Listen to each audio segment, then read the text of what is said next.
ఆయనను మహిమపరచడానికి, రెండవది ఇతరులను దీవించడానికి మనం ఏర్పరచుకున్నది. మనం దొంగిలిస్తున్నాం ఆయన మహిమను. ఒకసారి ఆలోచిద్దాం. భక్తుడు అంటాడు, బలవంతులకు పగవారు, నన్ను ద్వేషించువారు నాకంటే బలిష్ఠులైన వారు. వారి వశము నుండి ఆయన ఏం చేశాడంట? నన్ను రక్షించెను. ఆపత్కాలమందు వారు నా మీదికి రాగా యెహోవా నన్ను ఆదుకొనెను. విశాలమైన స్థలములకు నన్ను తోడుకొని వచ్చెను. నేను ఆయనకు ఇష్టుడను గనక ఆయన నన్ను తప్పించెను. ఏమంటున్నాడు? నా నీతిని బట్టి ఆయన నాకు ప్రతిఫలం ఇచ్చెను, నా నిర్దోషత్వమును బట్టియే నాకు ప్రతిఫలం ఇచ్చెను. యెహోవా మార్గంలో నేను అనుసరించున్నాను, భక్తిహీనుడనైన దేవుని విడిచిన వాడను కాదు.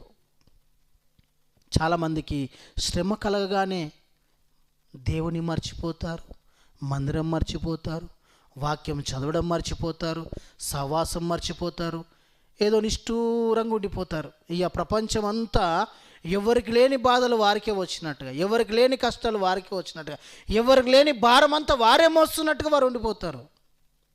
కాదు, భక్తుడు అంటున్నాడు, ఎన్నడూ కూడా ఆయన మార్గములను నేను అనుసరించున్నాను, భక్తిహీనుడైన దేవుని విడిచిన వాడను కాను. ఎవరు ఇష్టపడతారు? ఎవరికి ఇష్టము? నేను ఆయనకి ఇష్టను కనుక ఆయన నన్ను తప్పించను.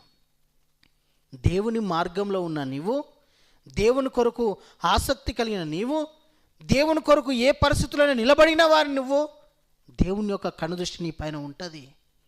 తప్పించగలడు.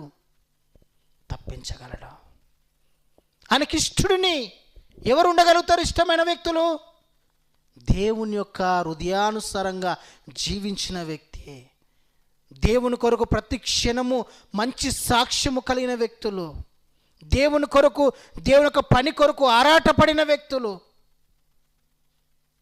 ఒళ్ళు దాచుకునేవారు కాదు, దేవుని కొరకు రేయు అనక పగలనక కష్టపడేవారిని దేవుడు ఎన్నుకుంటాడు.